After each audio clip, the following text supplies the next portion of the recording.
Hoy vamos a seguir en Santiago y vamos a ir al capítulo 3, Santiago capítulo 3. Y el pasaje que vamos a estar trabajando esta tarde es el versículo 13 al versículo 18. Santiago capítulo 3, versículos 13 al versículo 18. Y dice así la palabra del Señor. ¿Quién es sabio y entendido entre vosotros? Que muestre por su buena conducta sus obras en mansedumbre de sabiduría. Pero si tenéis celos amargos y ambición personal en vuestro corazón, no seáis arrogantes y así mintáis contra la verdad. Esta sabiduría no es la que viene de lo alto, sino que es terrenal, natural y diabólica. Porque donde hay celos y ambición personal, ahí hay confusión y toda cosa mala.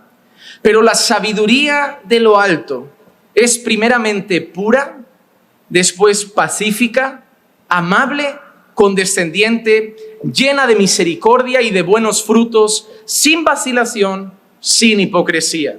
Y la semilla cuyo fruto es la justicia se siembra en paz por aquellos que hacen la paz. Hermanos, ¿alguien recuerda de qué hablamos los primeros versículos, los anteriores? ¿Cuál era el tema central de los versículos previos del capítulo 3? La lengua. ¿Qué cosas vimos de la lengua la semana pasada? Manos arriba, para así yo poder. ¿Ya no estaban en el estudio? ¿Qué cosas vimos? ¿Qué cosas les viene a la mente? Manos arriba para que se escuche mejor. José.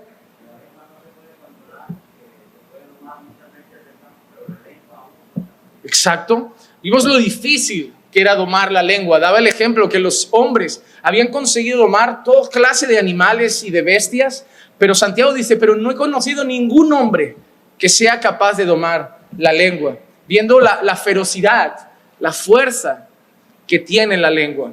¿Qué más? ¿Qué más se pudo ver? Manos arriba. ¿Qué más? Brian. Exacto.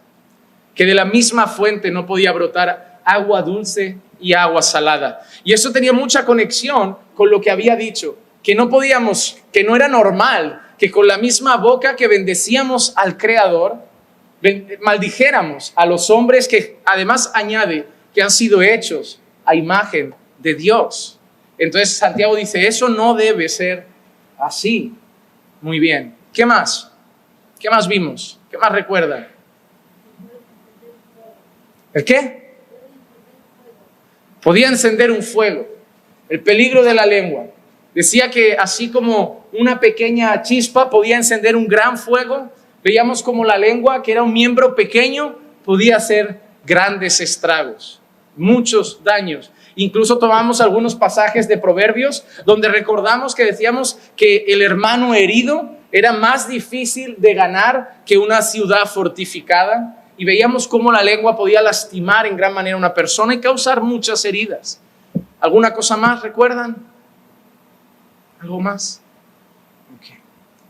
Había algo que Santiago había dicho en el capítulo 2 que tenía una relación con el capítulo 3. ¿Qué vimos en el capítulo 2? ¿Cuál era más o menos el tema central del capítulo 2? ¿Cuál era? ¿El qué? No era el tema central. Había otro tema más importante todavía, un tema que hacía contrastes. Las obras, ¿relacionadas con qué? Con la fe.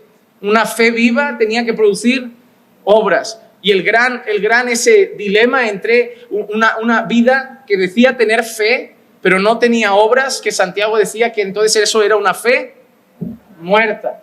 Y ahí llegábamos a la lengua. Y Santiago volvía a hacer el contraste, porque Santiago está diciendo el que no puede ser que digas que tienes una fe viva, una fe en Cristo, una fe salvadora, y que tu lengua sea una lengua llena de maldad, o como decía, de veneno mortal, una lengua que enciende fuegos, una lengua que maldice al hermano. Así que Santiago sigue haciendo ese contraste, sigue mostrando la naturaleza de una vida con una fe muerta, de personas que pueden decir, yo soy pero que realmente no son en contraste con el fruto que debería haber en una verdadera persona que tiene una fe viva, una fe viva. Y ahora llegamos a otro tema, llegamos al tema de la sabiduría. Pero ¿por qué yo he querido que recapitulemos un poco? Porque a veces pensamos que Santiago va rompiendo temas. Habló de la fe y las obras. Ahora habla de la lengua. Ahora habla de la sabiduría. Pero aunque no lo veamos tan claro, que yo creo que sí lo está, Santiago sigue hablando de la fe y las obras.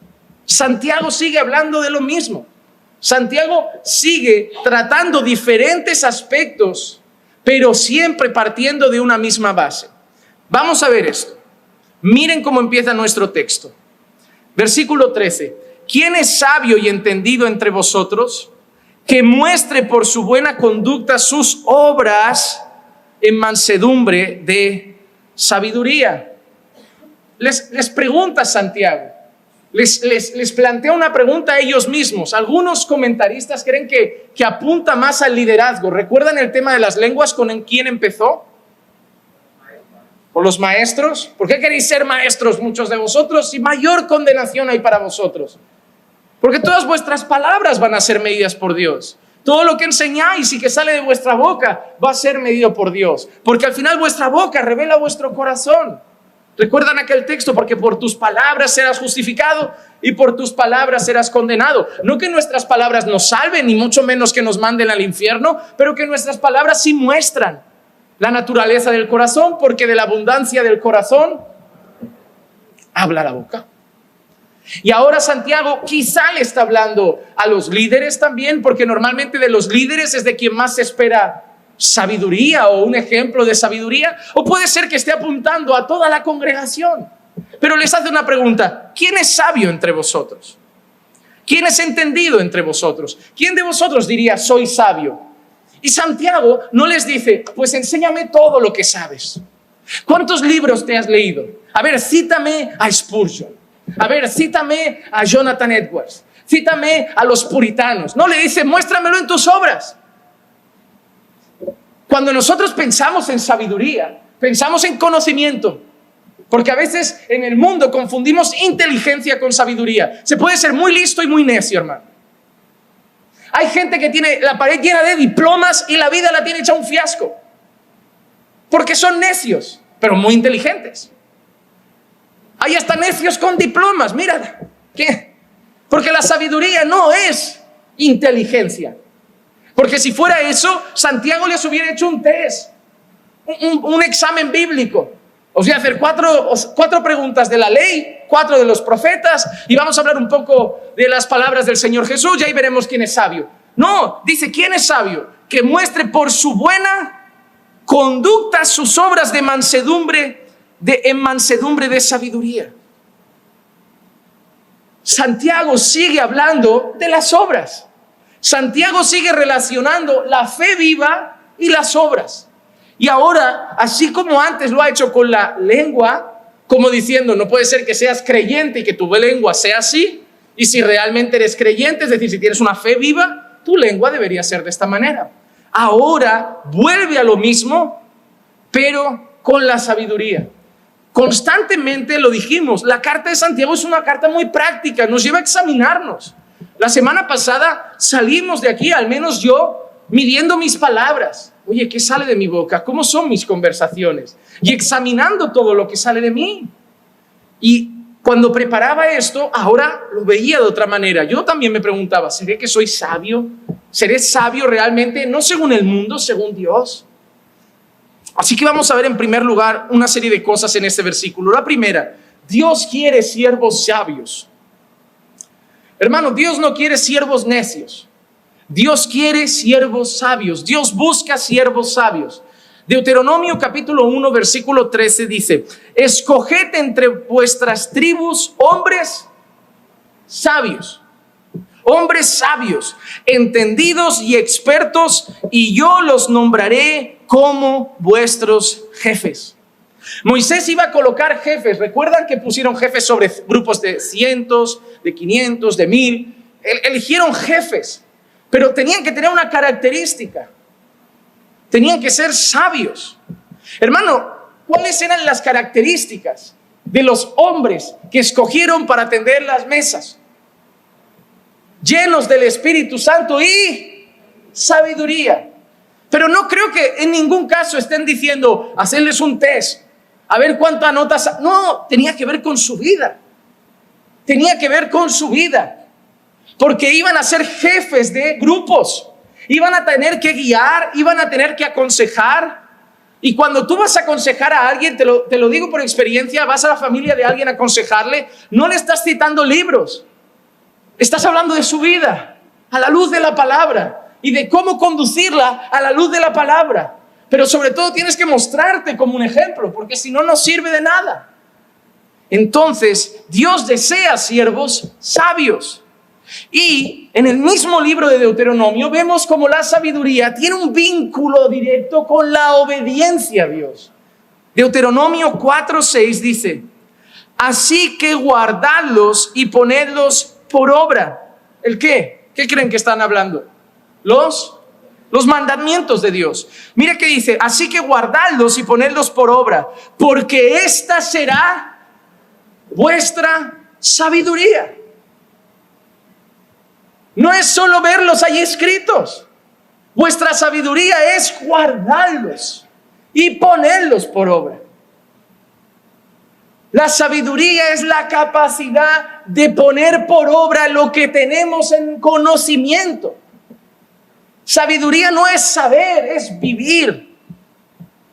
Sabiduría no es conocer, no matarás, es no matar. Sabiduría no es saber que debo amar a mi prójimo, es amar al prójimo. Mira qué dice, así que guardadlos y ponerlos por obra, porque esta será vuestra sabiduría y vuestra inteligencia ante los ojos de los pueblos, que al escuchar todos estatutos dirán, ciertamente esta gran nación es un pueblo sabio e inteligente. La nación iba a ser considerada sabia e inteligente por cómo se conducía en obediencia a los mandamientos de Dios. ¿Por qué a veces nuestros abuelos, que nunca pudieron ir a una escuela, muchos de ellos, que no saben escribir, que no saben leer, te dan consejos muy buenos para tu vida, llenos de sabiduría? Porque no saben leer, no saben escribir, pero saben vivir ya, porque han aprendido a vivir. La sabiduría no es saber leer, no es saber escribir, no es leerse muchos libros. Hoy hay gente que se las da de sabio en las redes sociales publicando gran cantidad de citas y hablas con ellos y te citan, no, porque un teólogo inglés del siglo XVII dijo, y está bien, no tengo nada en contra, leer es maravilloso, leer nos ayuda a abrir mucho nuestra mente, nos abre los ojos ante muchas mentiras, nos ayudan muy buenos libros a tener más capacidad de entender mejor muchos pasajes de la Escritura, a profundizar en muchos temas. Y yo lo digo por experiencia, me gusta mucho leer, pero a la hora de predicar no suelo citar autores, al menos mucho. A veces sí, porque en ellos no está la sabiduría. Y porque no me imagino a los apóstoles citando a Spurgeon. Está bien leer, está bien conocer, incluso en algún caso citar, y lo haré a veces. Pero cuidado con no pensar que si exhibo ante los hombres lo mucho que he leído para que vean todo lo que cito, piensen que soy un predicador sabio. No, porque no es así. Porque ¿qué se espera de un pastor? ¿Qué se espera de un predicador? Número uno, una predicación fiel de la palabra, no de los libros, que le dé la palabra. Y número dos, una vida fiel de aquello que predica. Porque si no, no va a valer. No va a valer. Así que Dios quiere siervos sabios, y la sabiduría está en la obediencia a los mandamientos de Dios. Por eso vemos nuevamente que la fe y las obras siguen presentes. Santiago 2:18, pero alguno dirá, tú tienes fe y yo tengo obras. Muéstrame tu fe sin las obras y yo te mostraré mi fe por mis obras. Así que volvemos a lo mismo. Santiago me está diciendo, ¿tienes fe en Cristo? ¿Has nacido de nuevo? ¿Sí? ¿Crees que tienes sabiduría de Dios? ¿Crees que eres un creyente sabio? Perfecto. Muéstrame tus obras. Muéstrame tu conducta. Muéstrame tu buena conducta. Muéstrame tu mansedumbre. Y ahí vamos a evaluar si tienes fe. Y ahí vamos a evaluar si eres sabio. Él no dice, muéstrame tu biblioteca. Él dice, muéstrame tu casa. Muéstrame tu matrimonio. Muéstrame tu familia. Muéstrame cómo te comportas en el trabajo. Muéstrame cómo te mueves en la ciudad como ciudadano. Y entonces empezaremos a hablar de si te puedo llamar sabio. Porque no es cuánto sabes, es cuánto vives. Claro que si la obediencia a los mandamientos es nuestra sabiduría, yo debo conocer los mandamientos. Porque si alguno está pensando, bien, por fin un buen pastor que me dice que se acabó el leer, que a mí no me gusta. Para vivir hay que conocer lo que debo vivir. Y tengo que decirte, hermano, que te guste o no, lo que Dios nos ha dejado es un libro, palabras, y hay que leer, hay que leer.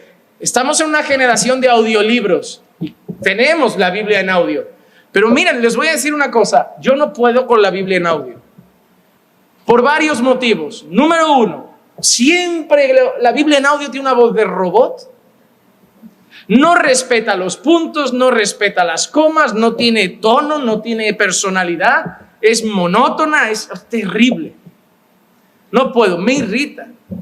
Porque yo a veces veo textos que digo, pero si aquí Pablo está pegando bronca, y me lo dices con esa voz de, porque Pablo dice en Romanos 12, y yo digo, no, dale vida a eso. Segundo, cuando yo no leo, a mí me pasa, cuando solo me pongo audio, normalmente es porque estoy haciendo otras cosas. Porque normalmente la Biblia en audio es para el coche, para ir andando, y yo personalmente no puedo leer la Biblia y hacer otra cosa. Puedo ponerme una prédica y a veces perder el hilo. Puedo ponerme alabanzas y a veces ya ni saber lo que están cantando. Pero si va a ser la palabra, yo necesito darle toda mi atención. No puede ser un rato de tele, no puede ser conduciendo, no puede ser haciendo nada. Tiene que ser el momento de la palabra, porque la palabra no se escucha, la palabra se medita. La palabra la tenemos que leer, la debemos escudriñar, la debemos analizar. Y yo creo que nunca leemos la palabra sin después, por lo menos creo yo que deberíamos hacer, traerla al corazón y examinarnos y para luego poder aplicarla. Así que si la sabiduría es vivir lo que conocemos y debemos conocer a Dios. Por eso la sabiduría era la obediencia, el guardar y obedecer los mandatos de Dios. Por eso Santiago ha dicho, ¿quién es sabio entre vosotros? Enséñamelo por tu manera de obedecer a Dios, por tu buena conducta, por tu mansedumbre. Y ahora Santiago va a otro punto. Empieza a describir otra sabiduría.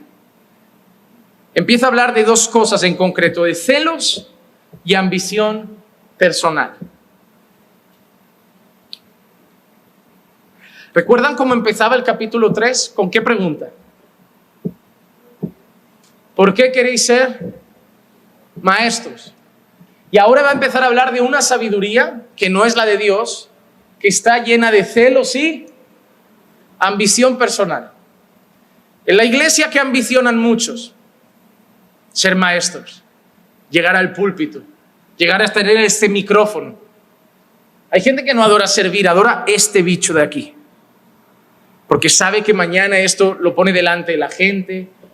Porque hay gente que cree que servir es que te miren, pero servir es una cosa muy difícil, porque es conseguir, estar aquí tiene una cosa muy difícil, que es conseguir que los ojos suban a Dios. Desde aquí hay una tarea muy complicada, porque es muy fácil traer aplausos aquí arriba, pero debemos conseguir que los ojos de la gente miren al Señor. Y es muy difícil, hablar, enseñar, predicar, llevar a la gente a decir gloria a Dios. No, qué bueno el sermón, qué bueno el predicador. Por eso este lugar es peligroso. porque la gente se hace ídolos de muchos pastores.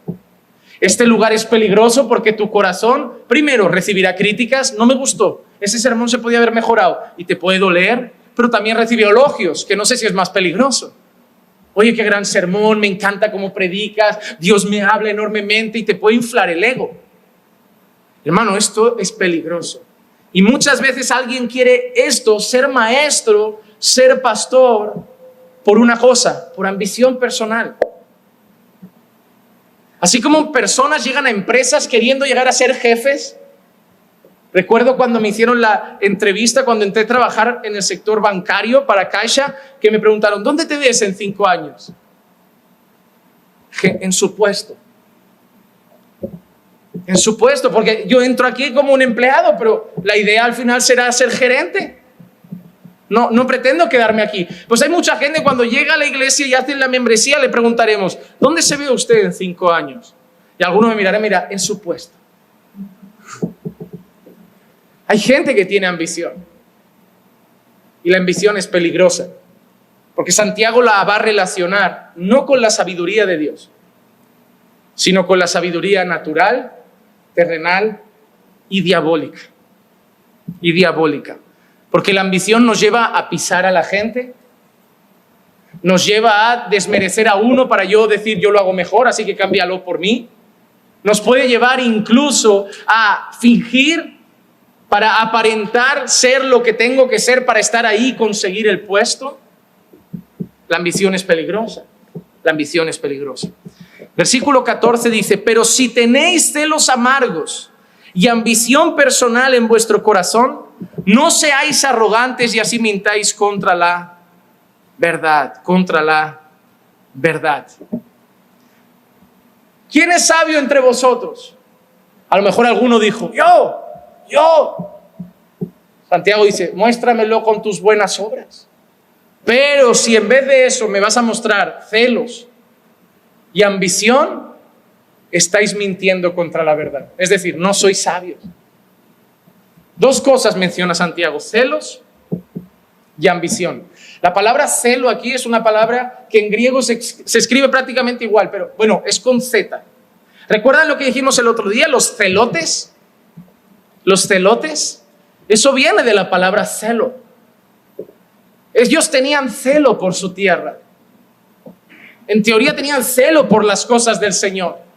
Y ese celo los llevaba a ser un grupo radical, que hacían asaltos contra Roma, atacaban Roma, mataban soldados y muchos morían también en la batalla. Pero ese nombre, celotes, venía de eso, de tener celo por su patria, que ellos no querían estar bajo el yugo de Roma ni de nadie. Querían una Israel libre, hacia un grupo político. Hoy en día algún celote hay por ahí en alguna nación también. La palabra celo no siempre es mala. Porque alguien dirá, no, los celos son malos. Pero en la Escritura la palabra celo no siempre es mala. Vamos a ver primero que la palabra celo puede aparecer en un sentido positivo y en un sentido negativo. Por ejemplo, una manera en la que la palabra celo aparece con un sentido positivo puede ser Romanos 10:2. Pablo dice, porque yo testifico a su favor que tienen celo de Dios, pero no conforme a un pleno conocimiento. Hay un momento que Pablo está hablando de quién ahí. De los judíos, ¿verdad?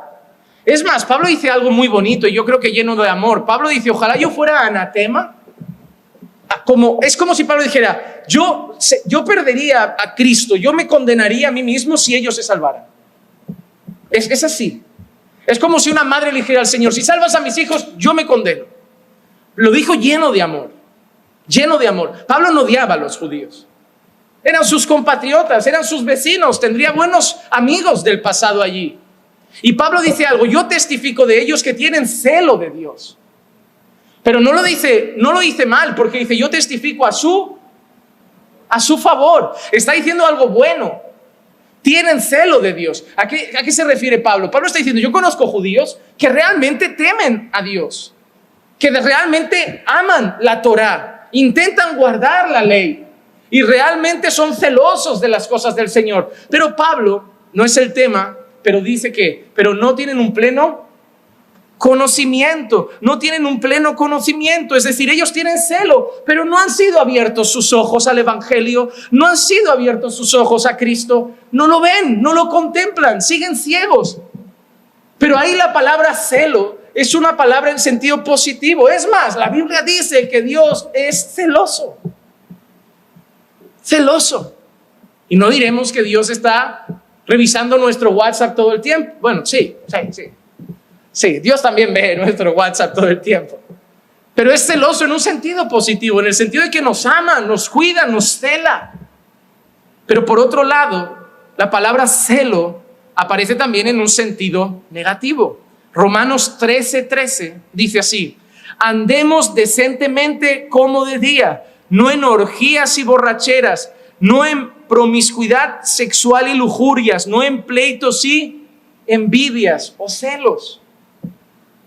Así que la palabra celos también se usa muchas veces en un sentido natural, del hombre natural, de una obra de la carne. Mira Gálatas 5:20.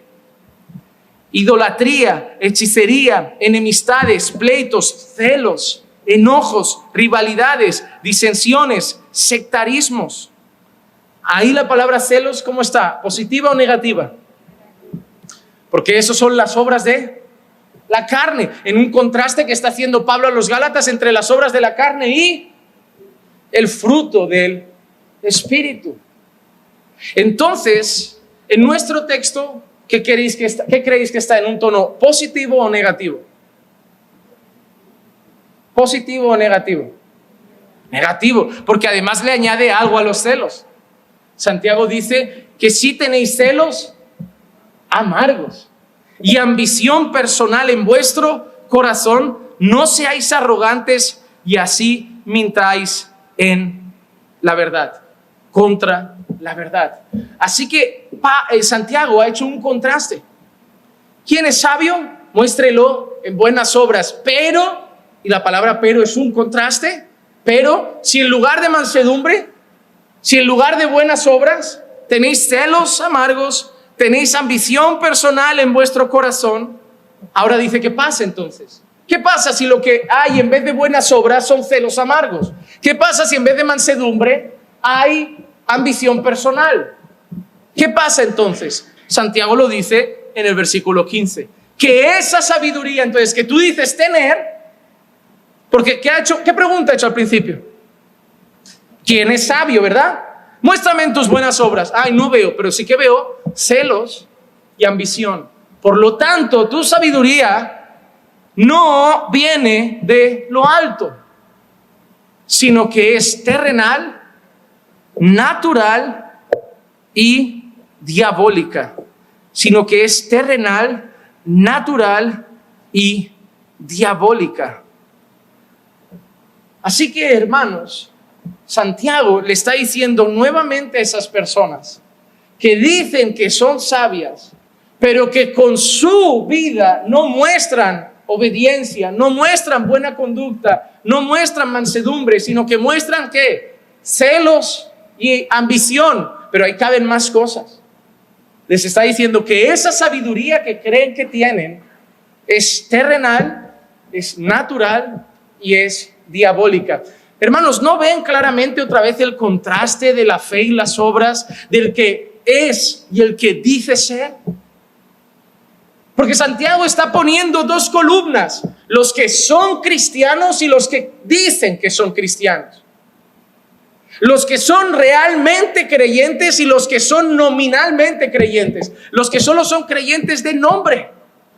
Y Santiago apunta a la vida.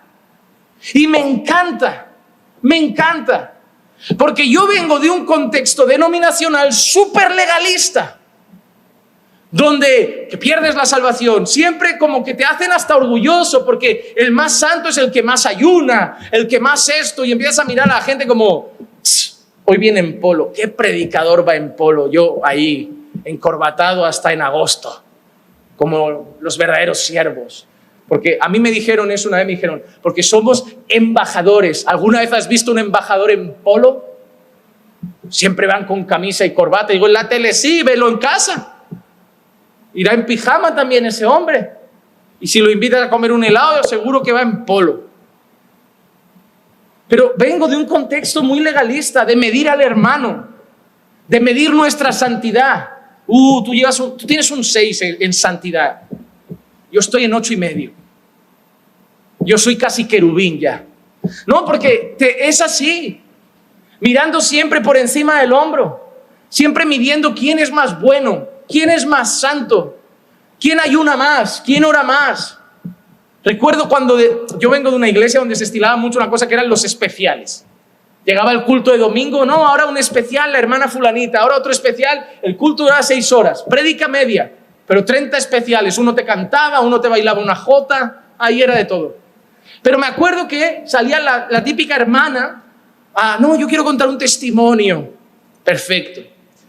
No, porque saben cómo era mi marido, saben cómo estaba mi matrimonio, pero yo oraba todas las noches. Mientras la gente dormía, yo oraba, y yo ayunaba, y yo clamaba, y hoy mi marido está ahí, porque yo he sido una guerrera. Y al final decía, pero la gloria es de Dios.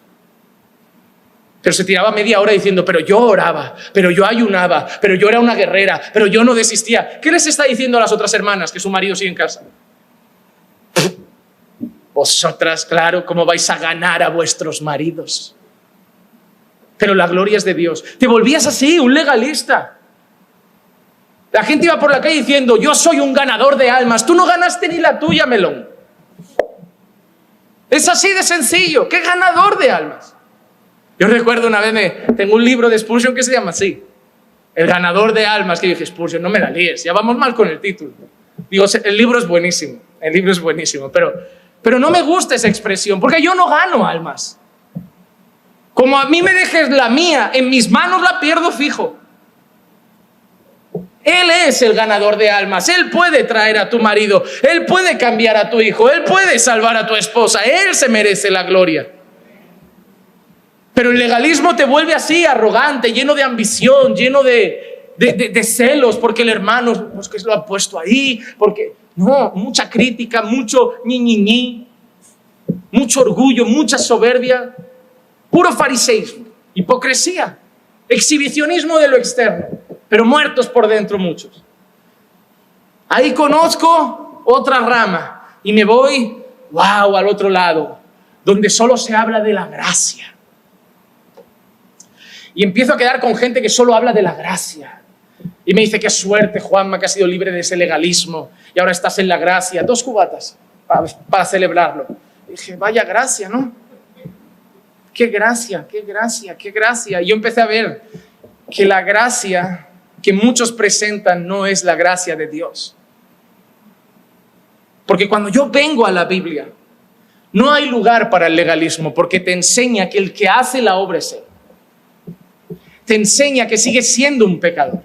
Te enseña que tú no tienes el poder, que lo tiene Él, que Él es el que te cambia, que Él es el que te transforma, que Él da los dones, que Él usa los dones, que Él usa la iglesia y la gloria es solo de Él. Se acabó el legalismo. Todos somos malos y salvos por gracia y nada de lo que hagamos se gana el favor de Dios. Si yo ayuno y Dios dice algo, bien, responde bien, no responde bien. Yo no muevo la mano de Dios. Mis ayunos no mueven la mano de Dios. La mano de Dios se mueve cuando quiere, como quiere y si quiere. Se acabó el legalismo. Pero en la misma Biblia, Santiago es un libro excelente que nos enseña que la gracia que salva transforma. Seguid la paz con todos y la santidad sin la cual nadie verá al Señor. Sed santos porque yo soy santo. Sed perfectos como vuestro Padre es perfecto. La fe sin obras es muerta. La gracia que te invade, te salva y te regenera y te rescata, te cambia y te transforma. No, la gracia no te deja como el mundo. La gracia no te deja siendo la misma persona. Eres una nueva persona, tienes un nuevo corazón. Si tienes un nuevo corazón, tienes nuevos afectos. Amas nuevas cosas. Ya no amas el mundo ni las cosas que están en el mundo, porque si alguno ama el mundo y lo que está en el mundo, el amor del Padre no está en él. La gracia que salva transforma. Pero no como un religioso que dice, no puedo, no quiero. No estoy atado en una cadena llamada religión. Me encantaría fornicar, me encantaría ver pornografía, pero mi iglesia no me deja. No, lo aborrezco. Dios me ha cambiado. Odio el pecado, lo abomino. Y cuando fallo a Dios, me siento sucio que ni con sal fumar me limpiaría.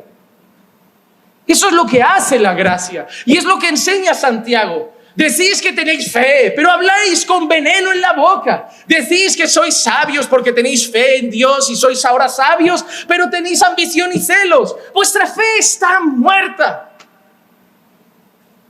Por eso Santiago está todo el rato hablando de las obras. No porque seamos salvos por ellas, pero porque son el resultado. ¿Recuerdan el texto de Pablo a los Efesios? Porque por gracia sois salvos. Se acabó el legalismo. No por obras para que nadie se gloríe en ella. ¡Wow! Bien, no hay legalismo que valga. Nada de lo que haga me salva. Es verdad, solo por gracia. Y esto no es vuestro, es un don de Dios. Pero no acaba ahí el texto. A mucha gente solo le gusta Efesios 2:8 o Efesios 2:9. ¿Pero qué hay de Efesios 2:10? Para buenas obras, las cuales Dios preparó de antemano para que anduviésemos en ellas. Sí, es por gracia para vivir en santidad. Así que enseñadme cómo habláis, enseñadme vuestras buenas obras y empezaremos a decir si es la lengua de un creyente, si es la sabiduría de un creyente. Yo creo que por eso Lutero tenía conflictos con Santiago. Lutero tuvo conflictos con Santiago. Porque Lutero vive condenándose a sí mismo, creyendo nunca me salvaré porque soy un pecador. De golpe Lutero, wow, la gracia de Dios llega. Y ahí empieza con Santiago y parece que, uy, esto pinta feo. Esto vuelve a hablar mucho de buenas obras. Yo creo que le entró pavor. Como diciendo, a ver, poneos de acuerdo. Santiaguito, tómate un café con Pablo una tarde y dejad solo un libro. O Efesios o Santiago, uno de los dos. Los dos no. Porque esto no confunde. No confunde. Es como cuando la gente dice, oye, ¿hay que orar o hay que leer? ¿Qué es más importante, orar o leer la Biblia? Orar y leer la Biblia. No podemos separar cosas. Es como cuando la gente pelea con a ver, es o la soberanía de Dios o la responsabilidad del hombre. ¿Cuál es bíblica? Las dos. Nadie lo entiende. Nadie las casa. A ver, pero ¿yo soy responsable o él es soberano? Las dos. Me encantaría, porque si solo hubiera una en la Biblia, para mi mente sería mucho más sencillo. Pero están las dos y a mí también me cuesta. Mis cables no dan para tanto.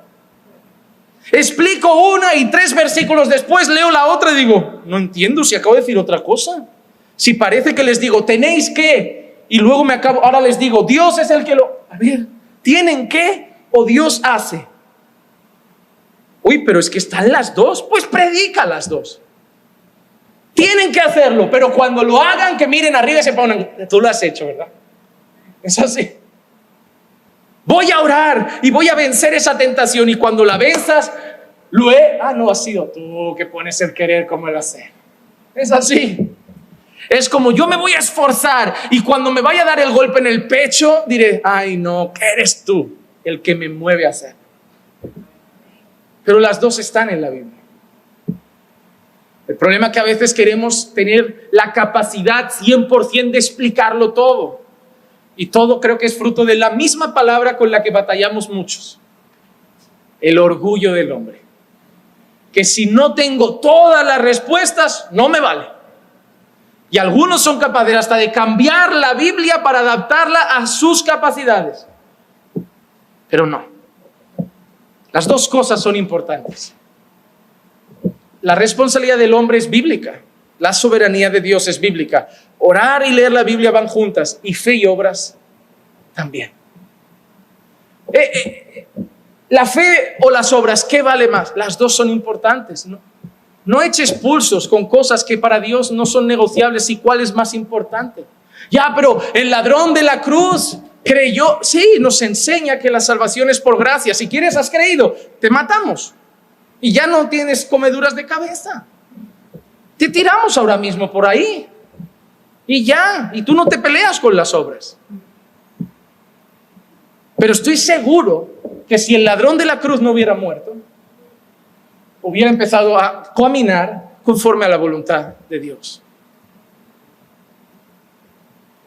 El ladrón de la cruz no es la excusa para vivir una vida de pecado diciendo somos salvos por gracia. El ladrón de la cruz no es la excusa de decir no es obligatorio bautizarse porque el ladrón de la cruz se salvó y no se bautizó. Pero el ladrón de la cruz, si pudiera volver hoy, es como Débora. Débora, si pudiera volver hoy para hablar con todas las mujeres que dicen, y ahí Débora fue jueza, ¿por qué hoy no podemos ser líderes? Débora volvería a decir, a ver, alma de cántaro, ¿por qué me usas a mí para satisfacer tu ambición y tu feminismo? ¿Por qué me quieres usar a mí de excusa? ¿Qué he hecho yo? A veces somos así de retorcidos. Usamos algunos personajes bíblicos y lo que hicieron. Dentro de nada, alguno se va a ir con una prostituta para decir que como el profeta tenía que irse con la más ramera. No, hermano, sirven de enseñanza, pero no para retorcerlos a nuestro antojo. Así que para nosotros, la fe y las obras van juntas. Y por lo tanto, si realmente tenemos fe en Dios y somos sabios en Dios, se tiene que ver en nuestras obras. La fuente de la sabiduría, la fuente de esa sabiduría, no es Dios. ¿Por qué? Santiago 1:17 nos decía esto: toda buena dádiva y todo don perfecto viene de lo alto, desciende del Padre de las luces, con el cual no hay cambio ni sombra de variación. Toda buena dádiva, toda cosa buena viene de Dios. Y una de las cosas que vienen de Dios, que Dios es la fuente, es la sabiduría. Mira que dice Proverbios 2:6. Porque el Señor da sabiduría. De su boca vienen el conocimiento y la inteligencia. Como veremos futuramente, ¿le falta a alguno sabiduría? Pídala a Dios y Él la dará en abundancia. No dará ni poco, dará en abundancia. Pero Él es la fuente. Pero la sabiduría que da Dios es una sabiduría que nos conduce a obedecer, a vivir conforme a su voluntad. Por eso Santiago ha dicho, si vosotros tenéis eso, celos amargos, ambición personal, esa sabiduría no viene de lo alto. Esa es natural, es diabólica, es terrenal, es mundana, es pecaminosa, viene del hombre muerto en sus delitos y pecados. Pero no viene de Dios. La fuente de esa sabiduría que solo tiene malas prácticas, celos, ambiciones, pecado, que no es sabiduría, que realmente es necedad, es el hombre natural y no Dios. Primera de Corintios 2:14, el hombre natural no acepta las cosas del Espíritu de Dios porque para él son necedad y no las puede entender porque se disciernen espiritualmente. El hombre natural no puede vivir conforme a la voluntad de Dios. Hermano, intentar que un hombre natural se vuelva obediente a Dios es como intentar que yo me vuelva vegetariano. Las posibilidades son las mismas. O que un lobo, porque mira, a mí sí me lían igual, que un lobo se coma una lechuga en vez de un chuletón. Es imposible. El hombre natural no es que no solo no quiera, si es que además no puede. No entiende las cosas de Dios, no puede obedecer a Dios, no se puede sujetar a la ley de Dios. Todo para él es necedad. Y vive en pecado, y vive enemistado con Dios, rebelado contra Dios, y por lo tanto actúa así con celos, amargura, ambición. Y su sabiduría, que no es sabiduría porque es necedad, es terrenal, es natural y es diabólica. ¿Por qué? ¿Qué tiene como resultado todo eso? El versículo 16 dice, porque donde hay celos y ambición personal, allí hay ¿qué? Confusión y toda cosa mala. Donde hay celos y donde hay ambición, ¿qué hay? Hay confusión y toda cosa mala. ¿Puede ser eso fruto de la sabiduría de Dios? ¿Confusión? ¿Cosa mala? ¿Puede ser fruto eso de la sabiduría de Dios? Si Dios es todo lo contrario. 1 Corintios 14:33, Dios no es un Dios de confusión, sino de paz, como en todas las iglesias de los santos. Eso es lo que Pablo le dice a los corintios cuando hay desorden por el tema del uso de los dones y los empieza a regular. Dice, oye, que está esto muy ordenado. No es fruto de su inmadurez. Estaban usando las cosas mal. Y Pablo dice, no, mira, Dios no es un Dios de confusión. Así que la sabiduría terrenal, la sabiduría de este mundo, la sabiduría natural y diabólica que trae ambición, trae celos. ¿Qué más puede traer? Trae chisme, trae murmuración, trae hablar mal del prójimo. Hay gente que quiere aconsejar como la persona más sabia de la iglesia y luego venga a meterle leña al hermano por la espalda. Dios no es así. Tu sabiduría no es de Dios. Por mucho que le des el consejo más brillante al hermano usando la Biblia, lo que mide si eres una persona sabia es cómo vives luego. No lo que haces y lo que dices en la iglesia un instante, sino tu manera de vivir. Tu manera de vivir. Pero ahora llega el contraste. ¿Cómo es la sabiduría de Dios? La sabiduría que Santiago llama sabiduría de lo alto. El versículo 17. Pero la sabiduría de lo alto, la que viene de Dios, la sabiduría que está en los verdaderos creyentes, los que tienen una fe viva. La de antes tenía ambición, la de antes tenía celos amargos, cosa mala, confusión. Pero ¿cómo es la sabiduría de Dios? Es pura, es pacífica, es amable, es condescendiente, es llena de misericordia, llena de buenos frutos, sin vacilación, sin hipocresía. ¿Está hablando de inteligencia? ¿De cuánto sabemos? ¿De cuánto hemos leído? ¿O habla de conducta? Habla de vida, ¿verdad? La sabiduría de Dios y de golpe habla de carácter, de misericordia, de bondad, de amor, de pureza, de ser pacíficos, de buenos frutos, de condescendencia, de sin hipocresía. Habla de vida. La sabiduría de Dios se ve en tu carácter, en tu integridad, en tu obediencia. Porque así como antes he hablado de celos que eran obras de la carne, ahora las cosas que nos dice son parecidas al fruto del Espíritu. Gálatas 5, 22, 23. Mas el fruto del Espíritu es amor, gozo, paz, paciencia, benignidad, bondad, fidelidad, mansedumbre, dominio propio. Contra tales cosas no hay ley. ¿Y no he hablado antes de eso? Misericordia, condescendencia. Entonces, ¿cómo vemos si somos sabios en Dios? Muéstrame el fruto del Espíritu en tu vida y te diré qué sabio eres. Yo conozco un pastor súper sabio. No puede ser que conozcas un pastor que sabe mucho, pero hasta que no sepas cómo vive, no lo llames sabio. No lo puedes llamar sabio. Y además ha dicho que la sabiduría de Dios es pura. Primeramente, pura. Y para un escritor de aquella cultura, de aquella región, poner algo en un orden es importante. Y dejar claro que es primeramente pura, no es casualidad. ¿Por qué no ha empezado por otra cosa? Nosotros, cuando vamos a hacer una lista, puede ser que pongamos todas las cosas en cualquier orden. Pero para este hombre, el orden importa. Para este hombre el orden importa. Es más, yo creo que para nosotros también. A veces, inconscientemente, si tenemos que citar varias cosas, aunque no lo pensemos, salen en orden de prioridad o de preferencia.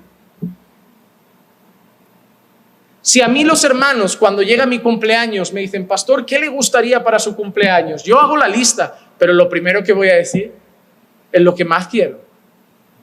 Para garantizar que se quede ya en la cabeza, yo no sé qué más dijo, pero lo primero que dijo era aquello. Ahí yo sé que ese libro cae. Ese libro cae. Yo soy estratégico, hermano. Yo hago todo, como dice mi mujer, subliminal.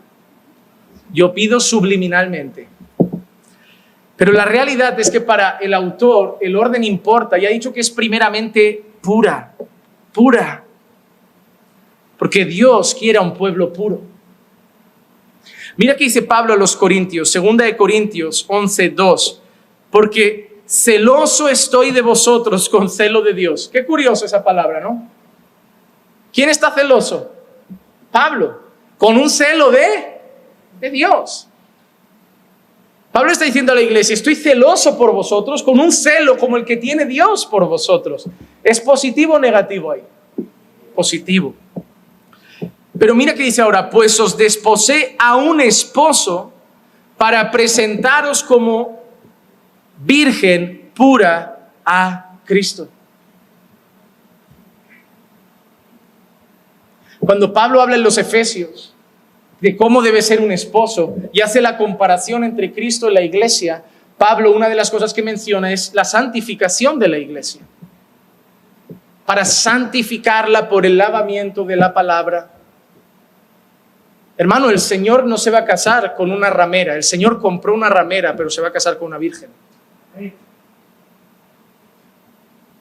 Nos ha hecho nueva criatura. La ramera murió, pero la virgen se tiene que mantener pura. La virgen no puede seguir viviendo como una ramera y queriendo ser virgen. No. No nos excusemos de nuestro pasado. Aceptemos que hemos muerto a él. Porque hay gente que parece que no lee las partes de morir al viejo hombre, como si siguiéramos siendo los mismos con el cielo garantizado. No, el mismo hombre no somos, hermano. Nuestra vieja criatura murió en el Calvario. Fue crucificada con Cristo. A mí ya no me gusta la droga que me gustaba, el alcohol que me gustaba, la pornografía que me gustaba, el tabaco que me gustaba. A mí ya no me gustan esas cosas. Y si algún día mi olfato se acerca a ellas, será porque he olvidado la oración, he olvidado la palabra, he andado en terrenos resbalosos y le di lugar a mi carne. Pero no es el deseo de mi corazón. Y me voy a guardar, y me voy a cuidar, y no me voy a acercar al precipicio para ver cómo se ve desde arriba, para no fallarle al Señor. Si puedo, aunque sé que es imposible. Porque no soy el viejo hombre. Ese hombre está muerto en Cristo y ha resucitado para la gloria de Dios en una nueva criatura. Y ahora ya no miro el pecado y sudo frío diciendo, ¡ay, la carne! Ahora he sido sellado con el Espíritu Santo. Y no me ha dado el Espíritu para andar dando brincos y vueltas. Me ha dado su Espíritu para mirar el pecado y decir, ahora otro tiene dominio sobre mí, ya no tú. Ahora soy esclavo de Cristo. Y no he sido comprado con oro ni plata. No me puedes ofrecer un precio tan alto como el que Él ofreció. He sido comprado con la sangre del Cordero de Dios que quita el pecado del mundo. Y ese que me ha dado fe para creer, una fe que salva, me hace sabio. Y esa sabiduría se ve en mi santidad, en mi obediencia, en mi amor al prójimo, en mi bondad, en mi misericordia. Puedo leer muchos libros y no practicar nada, pero no puedo tener fe en Cristo y no practicar. Aquel que ha sido salvo vivirá una vida en obediencia.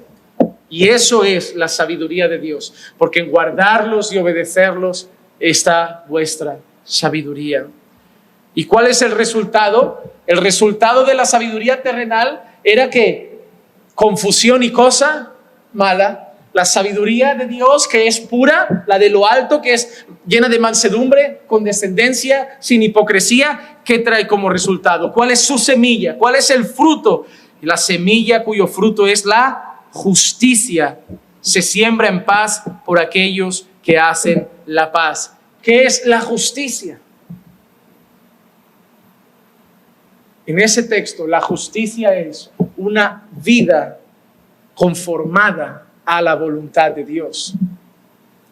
Hacer justicia, practicar justicia es vivir de acuerdo a la voluntad de Dios. Por eso el mismo Santiago, en Santiago 1:20 dijo, pues la ira del hombre no obra la justicia de Dios. El hombre irado no actúa conforme a la voluntad de Dios. El hombre que está siendo dominado por su ira no habla ni actúa conforme a la justicia de Dios. Pero Dios desea que obremos en justicia, que actuemos en justicia, Y si tenemos la sabiduría de lo alto, la sabiduría de Dios que proviene de aquellos que tienen una fe viva, la semilla y el fruto será una vida de justicia, de obediencia. Pero antes, y ahora viene lo bueno, hemos dicho que no se puede obedecer sin conocer. Por eso, 2 de Timoteo 3:16 dice: toda escritura es inspirada por Dios, útil para enseñar, para reprender, para corregir y para instruir en justicia. Ahora que tengo fe verdadera, recibo la sabiduría de Dios, conozco su palabra y sembraré justicia. Porque el deseo de Dios siempre ha sido que su pueblo practique la justicia. Miqueas 6:8. Él te ha declarado, oh hombre, lo que es bueno. ¿Y qué es lo que demanda el Señor de ti? Sino solo practicar la justicia, amar la misericordia y andar humildemente con tu Dios. Y eso solo lo puede hacer un pueblo, el pueblo de Dios. El pueblo que ha recibido la fe salvadora, una fe viva, y que su sabiduría, la que viene de lo alto, se va a ver en sus buenas obras. Que hoy vayamos a casa y así como la semana pasada examinemos nuestras palabras para preguntarnos una cosa: ¿estoy en la fe? Que hoy examinemos nuestra vida, nuestra conducta, nuestras obras, y nos preguntemos: ¿soy sabio en Dios? ¿Estoy en la fe? Que Dios os ayude a examinaros en esta noche.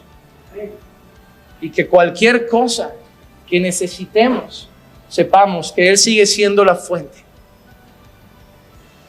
Si en algo fallase, ve a Él en arrepentimiento. Si necesitas más piedad, ve a Él. Ruégale que te haga más santo, más puro,